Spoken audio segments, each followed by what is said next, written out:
old I was. Uh-huh. So is it better now? Is it more inspirational now or less inspirational now, Yvette? Oh, yeah, much more. Yes. Okay. Okay, great. Okay. So is there any specific thing you could zero in on that tell that you can like say why is it inspirational? Like what do you find inspiration about doing um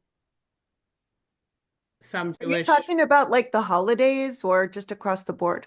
anything? And you could pick any specific thing Yeah, or I mean, some general. things to me are much more inspirational than others. Mm-hmm. Like I always feel connected to the Pesach Seder. Yeah. Mm-hmm. Mm-hmm. Is it because like you remember things when you were young, or is it just That's a because of good what you're reading? question. It might be because my grandparents made it really meaningful growing up, but I think just obviously the whole Exodus and then all the symbolism through the foods, and it was always just like meaningful, but also festive and delicious. Right. Okay. Nice. Family. Hi, Shelley. You made it. I did. I'm so sorry. I was watching the president's speech and I looked at the clock and I went, oops, it's 7. Oh. Gotta sign in. Okay. Well, that's big competition, presidents. That is pretty big Uh, competition, definitely. Okay. Sorry, I'm Anyway, very sorry I'm late. no worries. No, we just started. Okay. So today we're going to learn through the Rashi's commentary on the Mishkan, the tabernacle in the desert, learn about the idea of having inspirational element in our Judaism, in our mitzvahs. Okay. So when the so we just asked. Okay, so when the Jews were in the desert, right? After the sin of the golden calf, Hashem commanded them to build a mishkan and translated as portable temple or tabernacle. If you look in the English translation of the Chumash, it's called tabernacle. If you look what does tabernacle mean, it's a ancient word for temporary dwelling place or a temporary shelter. Okay, so we call it the Mishkan in Hebrew. It's sometimes referred to as Mishkan, and sometimes it's actually referred to another word called Ohel Moed. And what is the meaning of Ohel Moed? Okay, it means tent. Ohel is tent. Moed is meeting of meeting. So who met there? What happened there? Why was this called a like a tent of meeting? So I'm just gonna skip this. Okay. So the tabernacle or the Mishkan or the was God's dwelling place, God's temporary dwelling here on earth. And the tent of meeting is an intersection where Hashem, where God and humans meet, kind of like a conference room. Think of it that way. So it's not just a place for Hashem, for the Shekhinah to rest here on this earth, but it's also a place for us, for humans. And we're going to discuss that a little bit today and try to understand it more. So when I don't know anyone here been who's in the some type of in their career world or whatever world where there's conference rooms, and I'm sure at some point in your life you've been to some type of conference room, either meeting a lawyer or something like that.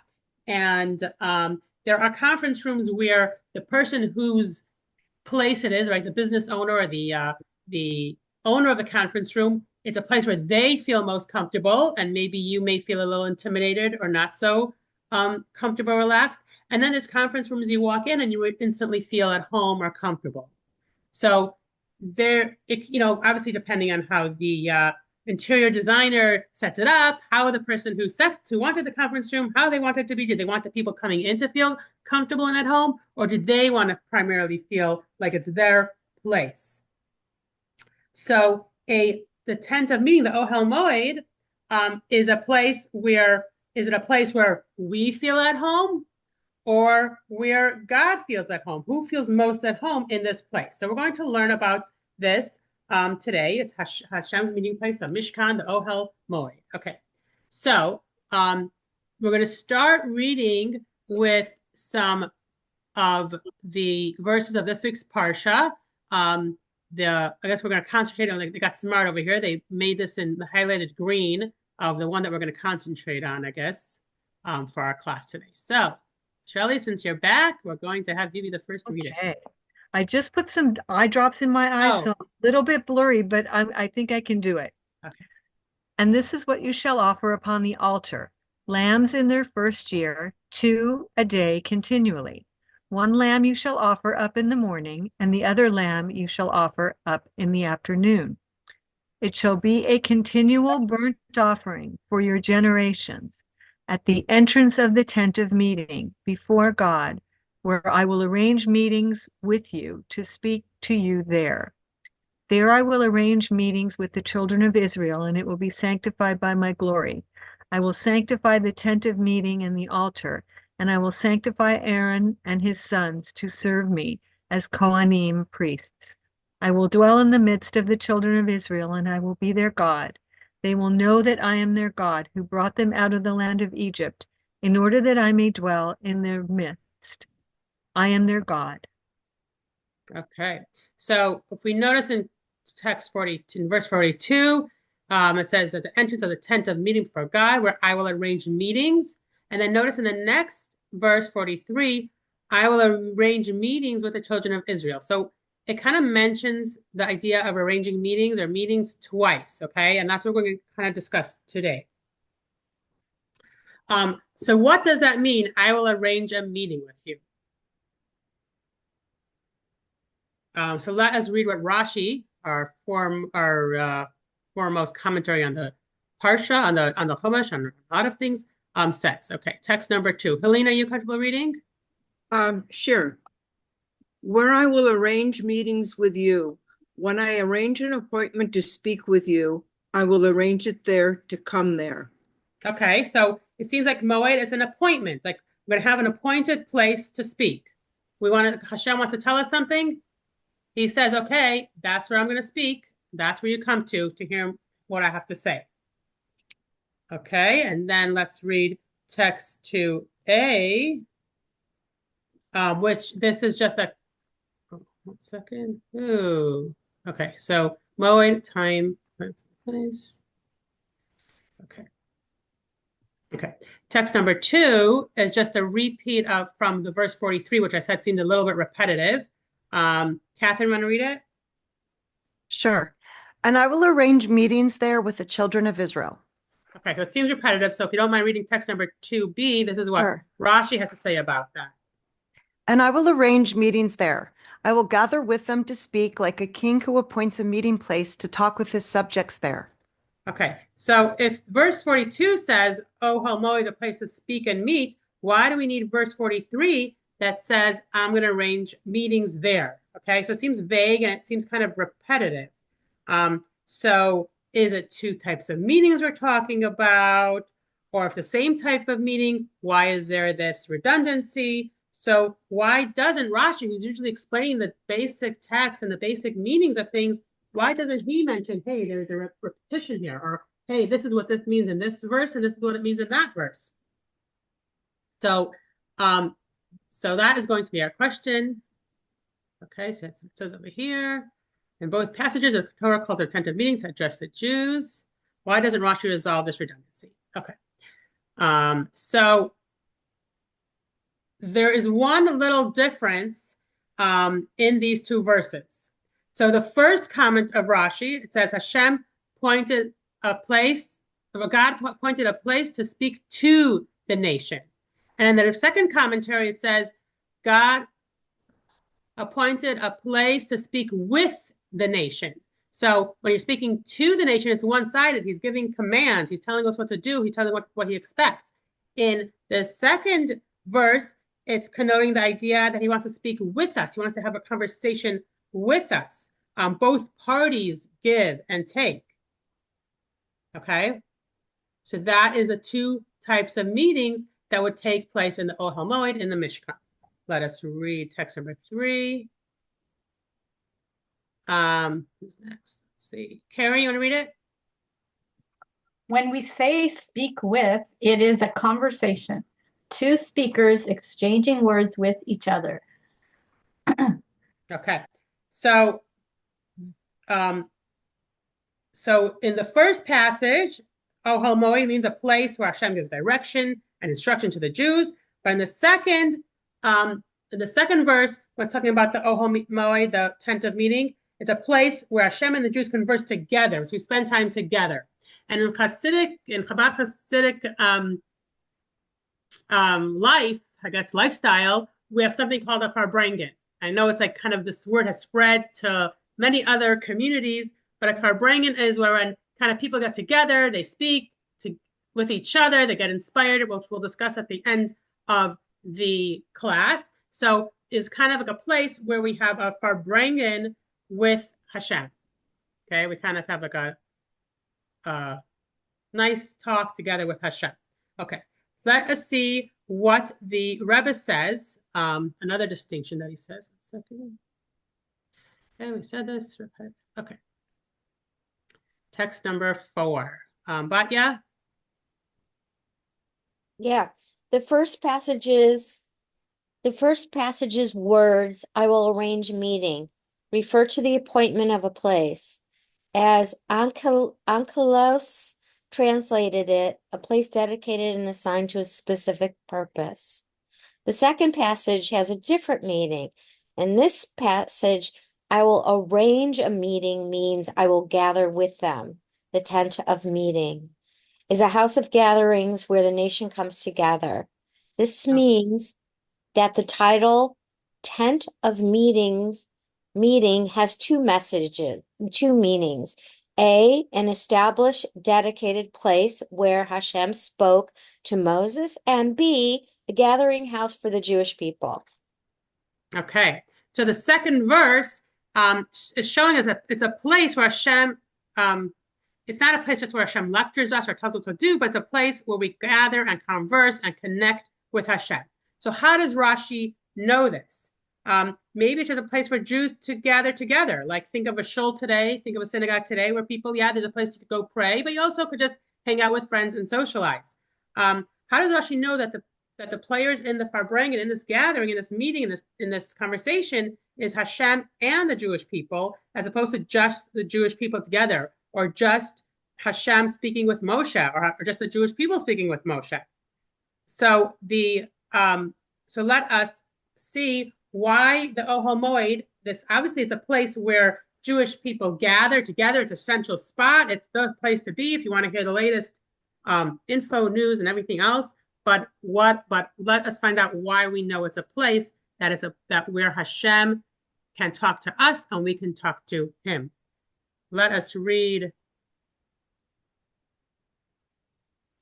text number 5. Go back to the top again. Okay. Shelley, are you still on? I am. Yeah, okay. And the entire nation will gather before you at the entrance to the tent of meeting.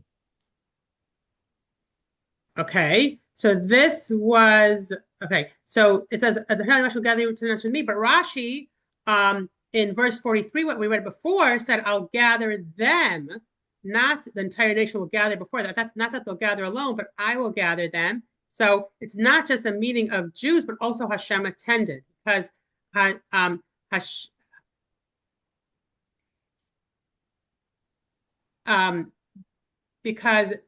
like Hashem organized he organized these meetings to get together with them. So it's not just a place where the Jews gathered, but Hashem says, I will gather them because I want them to get together and talk with them together. It's a place where Hashem can kind of hang out and talk with the Jewish people. Let us read text. Okay, let's just read this. Yeah, okay. Text number 6, Helene. Rashi adds the words, I will gather with them to speak, because this passage states, I, God, will arrange meetings there. This means that it is not just a gathering house for Jews to meet each other. It is a place where God spends time with the people. Therefore, Rashi had to specify how God bonds with a nation in this place. The answer is through speech. Okay, so it's interesting because like when we think of shul, we also think of a place. It's a good place where Jews gather. Yes, we go and speak to Hashem, but maybe also we're hearing things from Hashem there too. So it's kind of like, I feel like the Ohel Moed, the Mishkan, and later the Beis HaMikdash, the Holy Temple, were like the originations of this show, of the Jewish synagogue. So it's like I feel even today, even though it's not the same, but we still have this same idea at a synagogue, at a shul. So it's a place to get together with Hashem and shmooze and talk.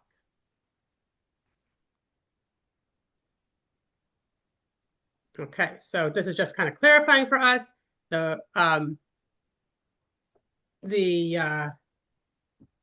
second. Okay, so Rashi teaches us that moed, so we said ohel means tent, moed means some kind of meeting place.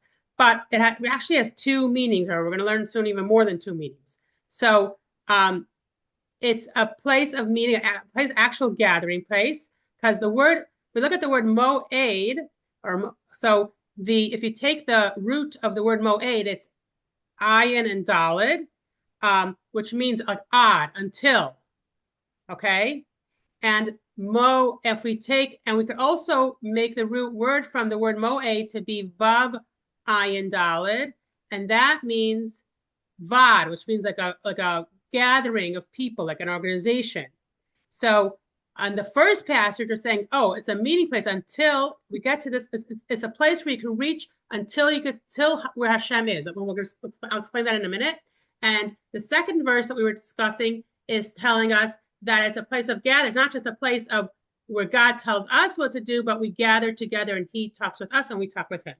So until is, think of, you go until where? Until a certain point, right? You go until the edge of the cliff. You go until the water hits the seashore, right? You go until a certain place. And I'm on my side, like I say, I'm at my until, the other person's at their until, and we can communicate from there. But we don't step into each other's spaces. We each have our own space, and we each have our own place, and we speak to each other from those places. So if we look at it from that way, if we look at moed as a place that's until, it's like Hashem he's at one place, he's in the Ohel Moed, he's in the tent of gathering, but it's at a certain point. We can only reach God to a certain point. After that point, we don't understand him. We can't cross that line. There's only a certain amount that we understand God. And so there's a certain separation over there. There's a certain until, there's only a certain point where we could get to. There's the famous Job, Eov.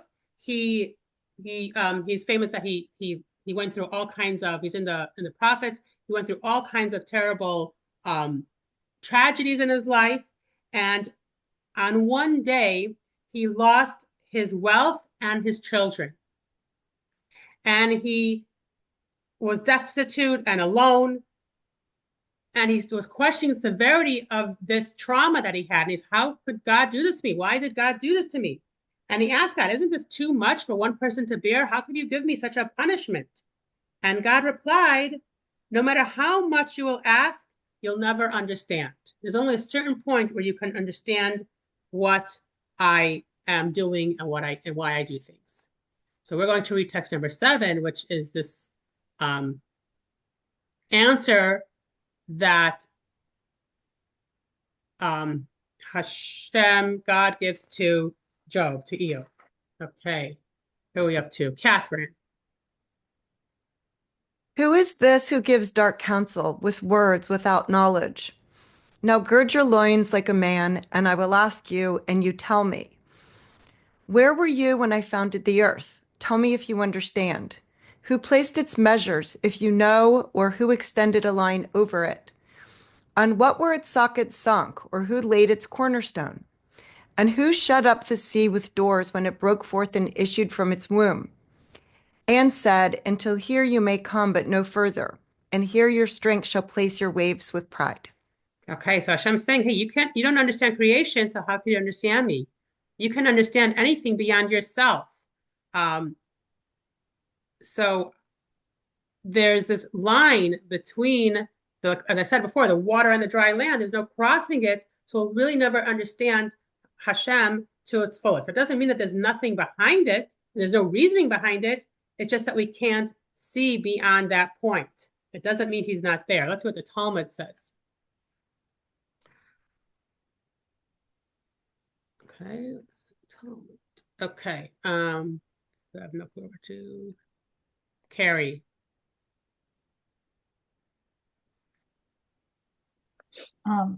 Darkness, cloud, and fog surrounded him.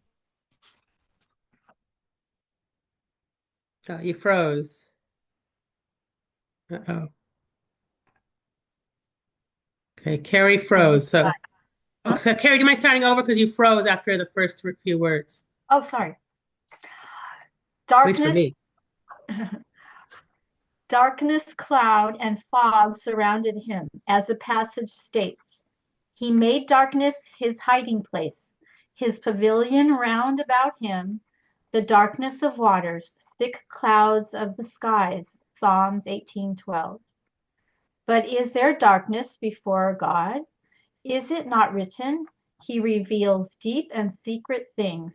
He knows what is in the darkness, and the light dwells with him. This is not a question. One passage refers to the inner houses where there is light, and the other refers to the outer houses where there is darkness. Okay, so we are finite. God is infinite. We can't grasp that infiniteness of God. So when you stand in the tent of meeting in the Mishkan, there is boundaries. There's the outer house where we are, and then there's the inner chambers where Hashem stands. And we just see darkness. We can't see beyond the curtain. There's a curtain that separates, and we don't see beyond the curtain. We don't see that there's light beyond the curtain, but obviously there is. But then the second explanation of Rashi, he says, oh, but there is it's not just a place where there's a strong boundary and we can't see God and we can't understand him, but there's also part of this Ohel Moed that is a place of interaction and exchange. So there is a way to reach God and speak with him. And that's when the Moed, we take the Vav, the Ayin, and the Dal that we had before, the Vad, which means like the gathering, the group, and we can, for our brain, we can get together with God and discuss. And in there, there's an idea of coming together and discussing. And then the word, let me just see if they show it here. Yeah, okay, let's go. The word moed actually has a third way we can translate it. And that is the word here. Okay.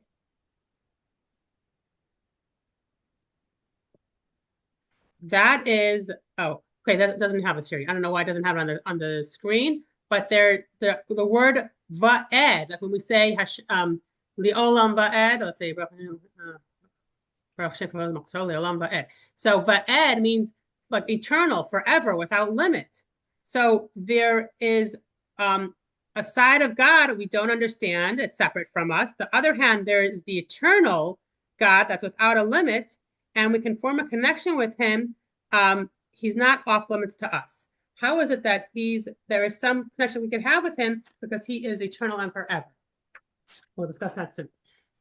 Now, the word moed also has the word aid in it, which means witness. It serves as a witness to Hashem's presence, testifying to what we could not see, much like a witness conveys a true judge. So usually a witness, when someone calls a witness to a case, is because the judge himself doesn't have the answer to something. He wasn't there. He didn't see the information. He needs to get the information. And the witness comes forward and says, I have testimony that this and this and this is what happened. So the same thing is the Ohel Moed, the tent of meeting, is also the tent of witness, because it's the witness that God is present in this world. We cannot see him. He is too infinite for us, but the Ohel Moed, that is testimony that he is there and that he exists. And how do we know what is a testimony in the Ohel Moed, in the Mishkan, that God exists? Let us read text number 9 to find out. I think we're up to Batya. Are you there? Or is she not available? Okay, I guess Batya's not available. So back to Shelley. Rabbi Sheshes asked, the passage states the priest will set up the candles outside the curtain of testimony. Does God require light? Did the Jews not travel 40 years in the desert to God's light? Rather, these candles testify to all the citizens of the world that the divine presence dwells among Israel. What is the nature of this testimony? Rav explained, it refers to the westernmost candle. It was filled with the same measure of oil as the others, yet it burned longer than the others. With it, the priest would kindle the other candles, and with it, he would conclude. Okay, so we all know the story of Hanukkah and how the oil lasted, right, 8 days as opposed to 1 day. So actually, in the menorah, in the Beis Hamikdash, in the Mishkan, in the Ohel Moed, the westernmost candle, the light there, the oil there lasted much longer than the others. It always lasted long enough that the Kohen Gadol, the high priest, was able to light the menorah with that flame. It still stayed lit from the evening before.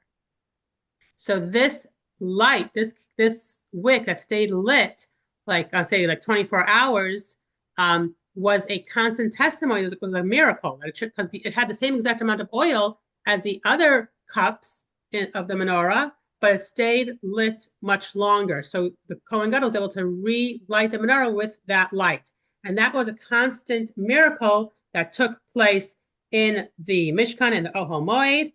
And it showed that Hashem was there. This miracle showed that his presence was always there. So a miracle doesn't make Hashem visible, but it's like a bridge for us to see him. It's some way that we can see him in this world. So we don't actually see him, but we see something in a more unusual way than usual, and we realize that he is there. So the Ohel Moed, because it was it was a witness, a testimony that God his presence was there. So it wasn't just a place that was odd that we only see that was a place where like Hashem and us like kind of met, but we were like separated by some like line because we're so different. And it wasn't just a place of a group of exchange of va'ad that we are all together and we converse with each other, we connect with God and he connects with us. It was also a place of va'ed, all like an eternal place, a place where Hashem we know that he is eternal. And finally, it was a place of testimony, of aid, a witness that God's presence is always there. So there were two main purposes. The two types of meaning that we discussed are two main purposes of the Ohel Moed. So on one hand, it was God's home, and he met you there, and he was kind of abstract and knowable, like kind of like, untouchable. And you couldn't, glimpse on what he really was all about and his infinity and his, unlimitedness. And it gave you a sense of awe and humility. And in the second type of place that it was a sense of connection. It was that place where we met. And through the daily miracles, you could develop a conviction, awareness of his presence. So it made you feel comfortable in this place. So it was like, remember in the beginning of the class, we spoke about the conference room. Is it a place where the owner feels comfortable? Or is it a place where the people who come to have the meeting feel comfortable? And the answer is, it's both. Hashem, you felt at home in his presence at the Ohel Moed, and at the same time, it was his place where he felt he was able to rest his Shekhinah here on this earth.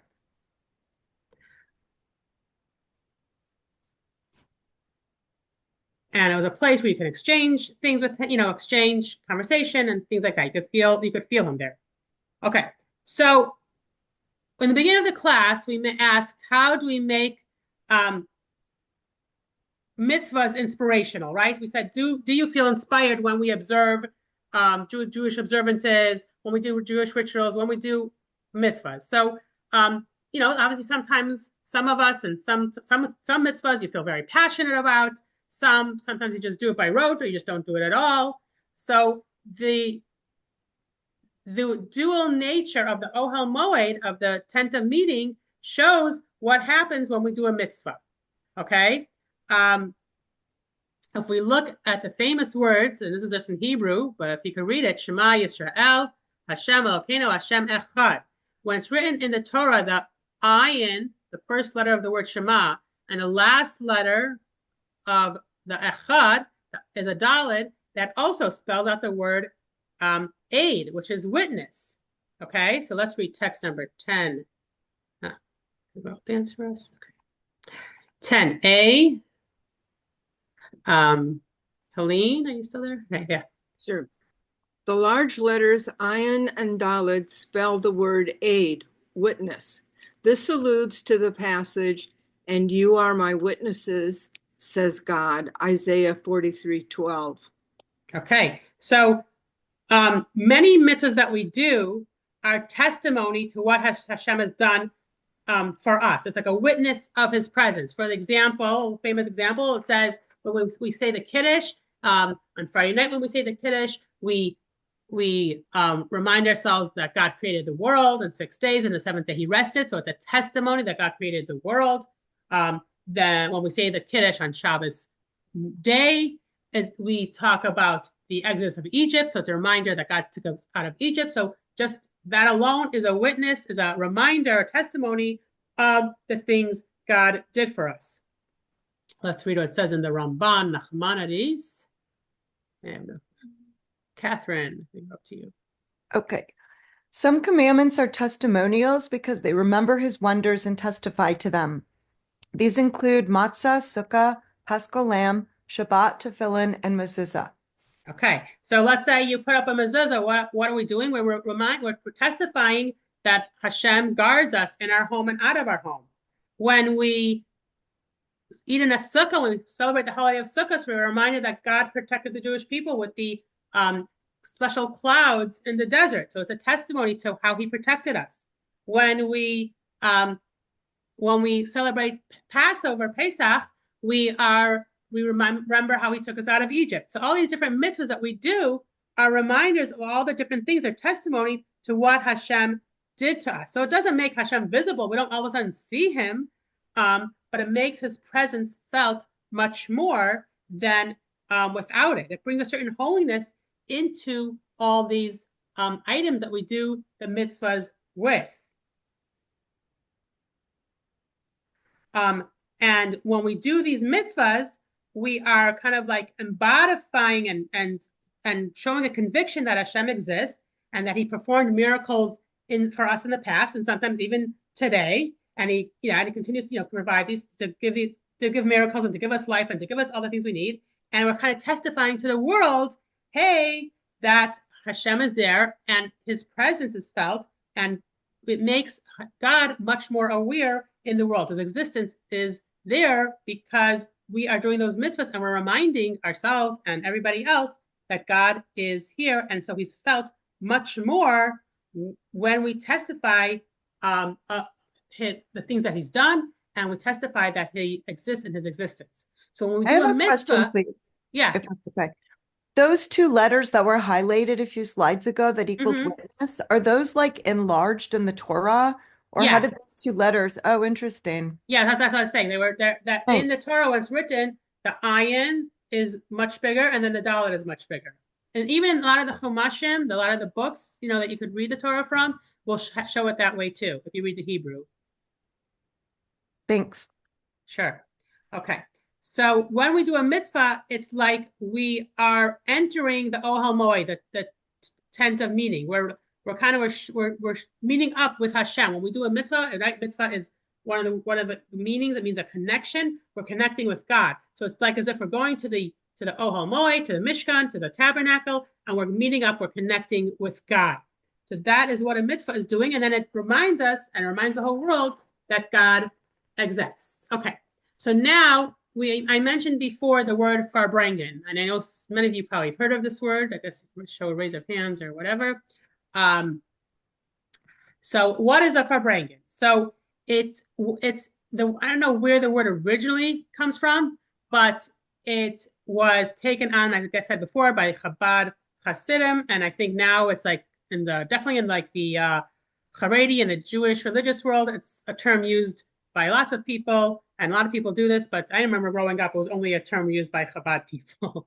But it's a gathering, it's a meeting of Jews to get together, and it's very informal. So it's not like someone coming to speak and everyone just listens, but it's a place where people talk freely. The idea is to share inspiration, to encourage each other, to kind of like push each other to do a little bit more in their Jewish observance. And part of the Farbrengen, there's food, there's drink, there's alcoholic drinks. And the idea is to like, satisfy your body and let your soul fly high during these gatherings. And Farbrengens are usually held on special holidays, on Hasidic holidays, like and on maybe on someone's birthday, any time of time or place where people could get together and encourage each other, inspire each other. Sometimes they sing nigunim, soulful melodies, and it's a warm, intimate, and inclusive bonding type of a event. So the Rebbe links this type of Farbrengen with the Farbrengen that we've had, what the Jewish people had with Hashem in the Mishkan, in the tent of meeting. Let us read 11a. Batya, can you read now? Yeah, sorry, I was just No reading worries. something. The primary purpose of a Farbrengen can be understood through the verse. Can two walk together unless they have met? The deeper intent of such gatherings is to strengthen the bond with Hashem through increasing in the study of Torah and the observance of mitzvot, fulfilling the ideal of, and I will meet with you there. So two people have to gather to meet. You can't have to bring them by yourself. You have to have with somebody else, and you speak together. The Rebbe also wrote a letter with a very similar theme. Back to Shelley, I guess. Okay. The purpose of a Hasidic Farbrengen is for the participants to encourage each other in Torah learning, the fulfillment of the mitzvot with hidur, beauty, and the spreading of Yiddishkeit, Judaism in general. This includes, of course, the proper conduct in matters of derech eretz, respect and proper manners, and good midot, character traits. Okay, so a Farbrengen is a camaraderie. It's not just a getting together. It's not just one person speaking, but it's something that everyone helps each other, whatever they're going through at the moment. Okay. And even more, 12a. I kind of lost track of who read and whatever, but Helene, I think we're back up to you. Okay, the concept of a Farbrengen doesn't apply to an individual. It requires at least two people, as reflected in the verse, can two walk together unless they have met. The purpose of a Farbrengen is for one person to help and support the other. Each shall help his friend, Isaiah 41:6, to strengthen and encourage each other in all areas of Judaism, Torah, mitzvot, and even the well springs of Hasidus. Okay. So these are all just different aspects of a Farbrengen. I'm going to skip a little bit to 14. Okay, 14. Okay, back to Catherine.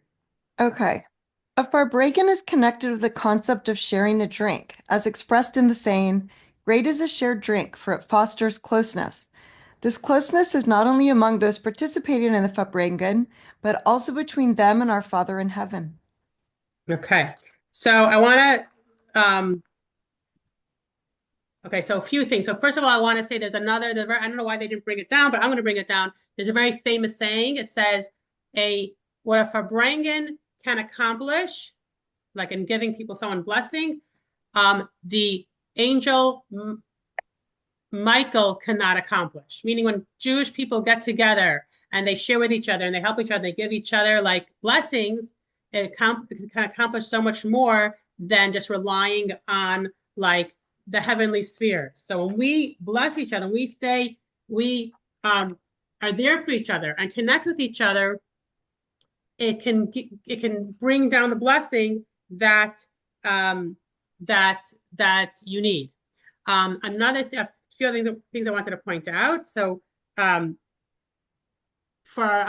me, for example, I was growing up, I remember having lots of farbrengans either in our home or in our synagogue, in our shul. And even though I was just young and maybe didn't catch everything that was going on, and not that I listened to all the discussions, but when you saw the community people getting together, eating, talking, helping each other, it was very spiritually uplifting. I think part of what grounded me as being who I am today. Another thing which is very unusual, but I had the merit, or we had the merit in our home, is that when the Rebbe would speak, was also called a farbrengen, because he would speak, give a Torah talk, inspire everyone. Then the Hasidim would sing.